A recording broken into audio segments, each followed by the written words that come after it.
God bless you this morning and heaven smile upon you. Powerful text of scripture I want to share with you. I'm Bishop Emmett Johnson Jr. and I want to give you a gateway nugget to help you start your day. In the book of Jude, there's only one chapter, but in the book of Jude, verses 20 through 21, it reads like this. It says, "But you, my friends, keep on building yourself up on your most sacred faith. Pray in the power of the Holy Spirit and keep yourselves in the love of God as you wait for the Lord Jesus Christ in his mercy to give you eternal life." I want to talk to you real briefly from the topic this morning. Do it yourself. Do it yourself.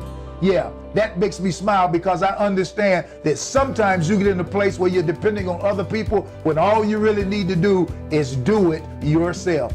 The Bible encourages us. It says, friends, keep building yourself up on your most sacred faith.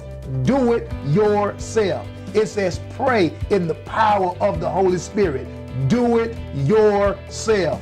And keep yourselves in the love of God. Do it yourself as you wait for the Lord Jesus Christ in his mercy to give you eternal life.